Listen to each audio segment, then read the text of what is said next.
Welcome dear student. तो बच्चों हम लोग क्लास कर रहे थे किसकी, डिटर्मिनेंट की।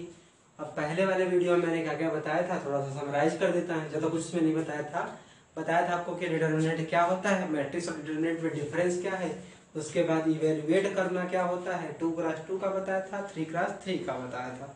उसके बाद मैंने क्या बताया था आपको, मैंने बताया था कि माइनर क्या होता है और कोफैक्टर क्या होता है, उनके नंबर क्या होते हैं, सिंबल क्या होते हैं, कितने बन सकते हैं, कैसे लिखा जाता है, और 2x2 का करके भी दिखाया था। तो आज प्रोसीड करते हैं बच्चों 3x3 के साथ। ठीक है, 3x3 का ले लेते हैं और स्टार्ट करते हैं। तो आपका जो है चैप्टर क्या है बच्चों, डिटर्मिनेंट। और बच्चों लेक्चर कौन सा है आपका, तो लेक्चर आपका क्या है, सेकेंड है। तो चलिए स्टार्ट करते हैं।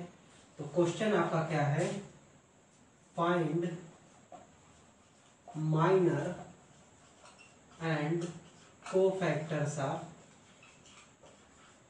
ये मतलब बताए थे बच्चों, डिटर्मिनेंट को दिखाता है। क्या है, 1 - 3 2, फिर क्या है 4 - 1 2 3 5 2। ठीक, तो चलिए एक साथ सीखते हैं बच्चों। तो सबसे पहले तो दिमाग में ये आना चाहिए बच्चों कि इसमें कितने नंबर ऑफ माइनर होंगे। तो आप गिन लिए एलिमेंट कितने हैं, 3x3 का है, तो कितने माइनर होंगे बच्चों, 9 एलिमेंट, 9 माइनर होंगे। तो उसको एक लाइन से लिख लेते हैं। तो देखिए ये क्या हो गया, पहले क्या आएगा m11, फिर क्या आएगा m12, फिर क्या आएगा m13, ठीक है, फिर क्या आएगा m21, फिर क्या आएगा m22, फिर क्या आएगा m23, ठीक है, फिर क्या आएगा आपका m31,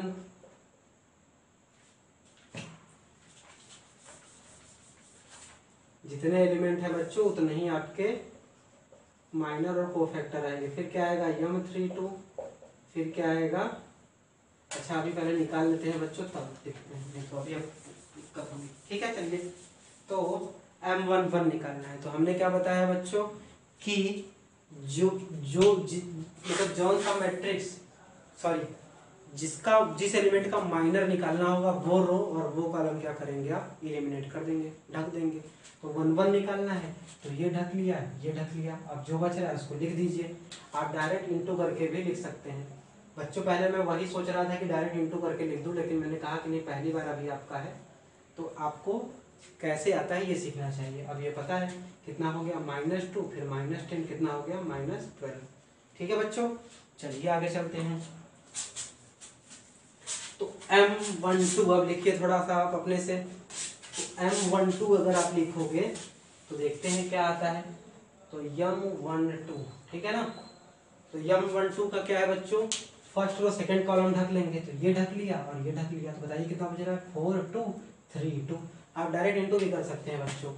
तो 4 2 3 2 लिख लिया। तो बच्चों ये कितना हो गया, 8 - 6 कितना हो गया बच्चों, 2 हो गया। ठीक है ना। फिर क्या करते हैं, फिर अब हम निकालते हैं M13। ठीक है, क्या निकालते हैं, M13 निकालते हैं। तो M13 लिख देते हैं। तो क्या करेंगे, फर्स्ट रो थर्ड कॉलम ढक देंगे। तो ये और ये, तो बचा कितना, 4 3 - 1 5। आप, मैं बार बार कह रहा हूँ, आप डायरेक्ट इंटू करके भी लिख सकते हैं। ठीक है, तो ये कितना आ गया, 20 -3 कितना हो गया, 23। क्योंकि पहली बार है इसलिए सीखना है, तो फिर इस तरह से करना पड़ेगा। फिर क्या हो जाएगा, M21, क्योंकि 1 से 3 तक खत्म, 2 1 करना है तो सेकेंड वाला रो ढकना है। फर्स्ट कॉलम तो बच क्या रहा है आपका, -3 2 -3 2, फिर क्या बच रहा है, 5 और 2। ठीक है बच्चों, देख लीजिएगा। तो कितना आ गया, -6 -10 कितना हो गया बच्चों, -16। फिर क्या करेंगे, M22 बना लीजिए। तो M22 बनाएंगे, सेकेंड रो सेकेंड कॉलम ढक लेंगे। तो सेकेंड रो ढक दिया, सेकेंड कॉलम, तो क्या आ रहा है, 1 2 और 3 2 आ रहा है। ठीक है, 1 3 सॉरी 1 2 1 2 और क्या आ रहा है, 3 2। तो बच्चों कितना आ गया, 2 - 6 = -4। ठीक है, अब आगे चलते हैं और इधर देखते हैं क्या हाल चाल है इसका। तो बचा क्या, M23 लिख लेते हैं। तो यानी सेकेंड रो थर्ड कॉलम लिखेंगे, ढकेंगे, तो सेकेंड रो हो गया, थर्ड कॉलम। तो क्या बच रहा है बच्चों, ध्यान से देखिए, 1 - 3 सेकेंड रो थर्ड कॉलम, 3 5, ठीक है। तो कितना हो गया 5 माइनस -9, तो कितना हो गया बच्चों 14, ठीक है। इसी के नीचे लिख देते हैं C23, ठीक है। फिर लिखते हैं M31, ठीक है। M31 क्या है बच्चों, थर्ड रो फर्स्ट कॉलम, तो ये ढक लिया, ये ढक लिया, बचा कितना आपका -3 2 5 सॉरी -1 2, तो इसको इंटू कर लीजिए, कितना आ रहा है देख लीजिए। तो ये कितना आ गया -6 माइनस -2, तो बताइए कितना आ गया -4। इसके नीचे C31 लिख लेते हैं, ठीक है, क्योंकि दोनों हमको कैलकुलेट करना है, को फैक्टर भी पूछा है ना। तो अब आ जाते हैं M32 पे, ठीक है। तो M32 third row second column, ये ढक लिया, ये ढक लिया, तो बताइए कितना आ गया 1 2, third row second column, third row second column 4 2, तो बताइए बच्चों कितना आ गया 2 - 8 कितना आ गया -6। इसके नीचे लिख लेते हैं C32, ठीक। फिर क्या लिखेंगे M33 लास्ट है, थर्ड रो थर्ड कॉलम, तो ये हो गया 1 - 3 4 -1, ठीक। तो बच्चों ये कितना हो गया -1 माइनस -12, तो कितना हो गया 11। इसके नीचे लिख लेते हैं C33, ठीक।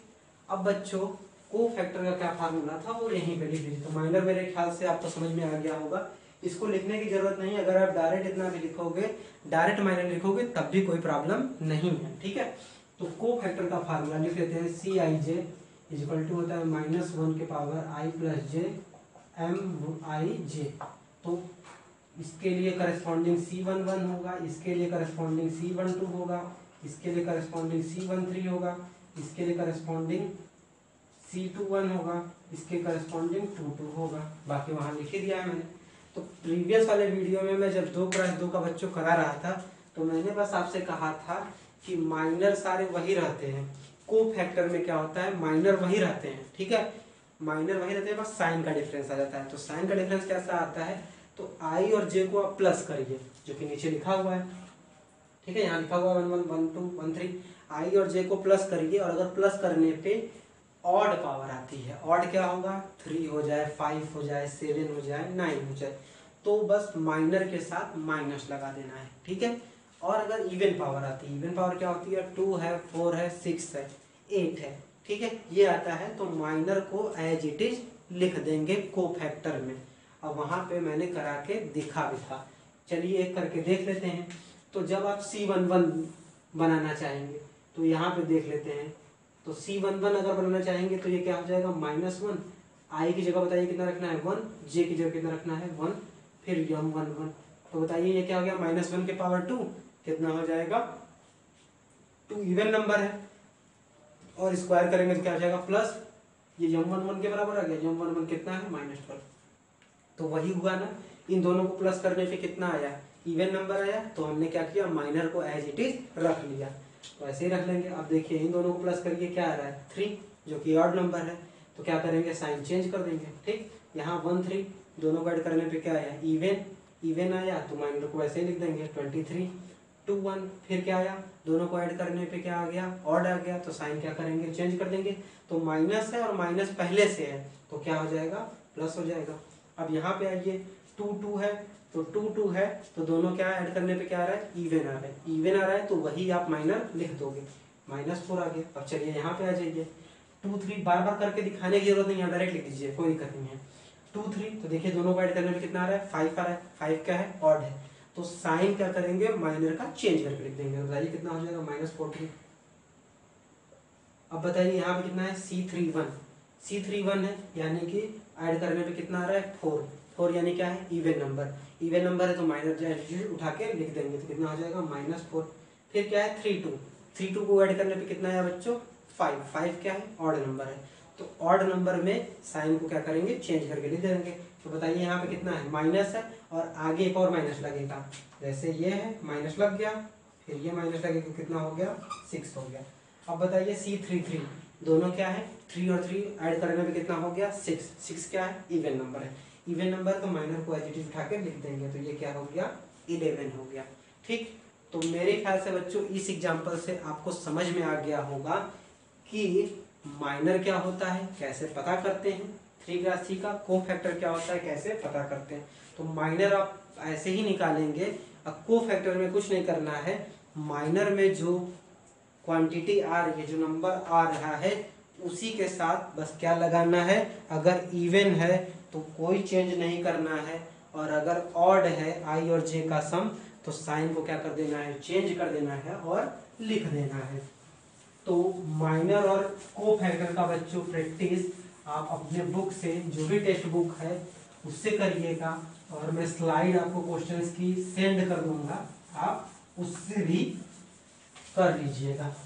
अब चलते हैं हम लोग अपने अगले कॉन्सेप्ट पे। तो अगला कॉन्सेप्ट बच्चों क्या कहता है, अगला कॉन्सेप्ट जो है वो इम्पोर्टेंट है बच्चों। ये सब चीजें जो मैं बता रहा हूँ ये जाके एक ही क्वेश्चन में सब इम्प्लीमेंट होंगी। मतलब एक क्वेश्चन आएगा, उसमें जितना में हम लोग पढ़ रहे हैं, अभी माइनर पढ़ रहे हैं, कोफैक्टर, और अभी जो कॉन्सेप्ट पढ़ने जा रहे हैं वो सारे के सारे एक साथ उसमें यूज हो जाएंगे। ठीक है, इसीलिए वो क्वेश्चन 6 मार्क्स में आता है। ठीक है, कितने मार्क्स में आएगा, 6 मार्क्स में। और मैं बता दे रहा हूँ किस में आएगा, इनवर्स वाले में आएगा। और इनवर्स का यूज किस में करना है, सोल्यूशन निकालने में। होमोजीनियस इक्वेशन दिया रहेगा, उसका सोल्यूशन बताने में हमें इनवर्स का यूज करना पड़ेगा। और यूनिवर्स के यूज करने के लिए हमको माइनर और कोफैक्टर निकालने होंगे, और माइनर और कोफैक्टर के बाद जो ये मैं अगला टॉपिक बताने जा रहा हूँ उसकी मदद से वो निकालेंगे, तब जाके आपका इनवर्स निकलेगा। यानी कि अगर आपको एक चीज़ नहीं आएगी, माइनर कोफैक्टर नहीं आएगा, तो आप अगला टॉपिक नहीं समझ पाओगे, अगला टॉपिक नहीं आएगा तो फिर आप क्या करोगे, इनवर्स नहीं निकाल पाओगे और फिर प्रॉब्लम हो जाएगी। तो अगला जो टॉपिक है वो है एड ज्वाइंट। क्या है बच्चों, एड ज्वाइंट। और ये होता है बच्चों मैट्रिक्स का। ठीक है, किसका होता है, मैट्रिक्स का, डिटर्मिनेंट नहीं होता है। लेकिन हम क्या करते हैं, डिटर्मिनेंट के हेल्प से ही मैट्रिक्स का एडजॉइंट निकालते हैं। तो इसके डिफिनीशन समझ लेते हैं, क्या है, सिंपल से डिफिनीशन है। तो ये है क्या, transpose of matrix form by cofactors. देखिए बच्चों आ गया ना। और एड ज्वाइंट को कैसे दिखाते हैं हम लोग, ए डी जे से दिखाते हैं। ठीक है, तो यहाँ पे क्या कह रहा है, ऐसे लिखने पे कुछ समझ में नहीं आ रहा है हमको। ठीक है, तो हम क्या करते हैं, आपको लैंग्वेज में समझाते हैं। तो लैंग्वेज में क्या कहता है कि अगर किसी भी मैट्रिक्स का हमको एड ज्वाइंट बताना है, तो एड ज्वाइंट के लिए हम क्या करेंगे, पहले उस मैट्रिक्स को डिटर्मिनेंट के फॉर्म में लिखेंगे। डिटर्मिनेंट के फॉर्म में लिखने के बाद माइनर बनाएंगे, माइनर बनाने के बाद कोफैक्टर बनाएंगे, और उस कोफैक्टर का हम क्या कर देंगे, ट्रांसपोज ले लेंगे। ट्रांसपोज कहने का मतलब कि रो को किस में लिख देंगे, कॉलम में लिख देंगे, तो वही हमारा क्या हो जाएगा, एडज्वाइंट हो जाएगा। तो ऐसे बच्चों को मेरे समझ में नहीं आया, क्योंकि मैं जान रहा हूँ अपने बच्चों को। तो कैसे समझ में आएगा बच्चों को हमारे, तुम्हारे बच्चों को समझ में आएगा जब मैं एक एग्जाम्पल दूंगा, उससे कराऊंगा, तब आएगा। तो चलिए एग्जाम्पल करते हैं, देखते हैं। तो क्वेश्चन है फाइंड, पहले मैं 2x2 का कर रहा हूँ, एडज्वाइंट ऑफ मैट्रिक्स। ठीक है, पहले 2x2 कर लेते हैं। तो 2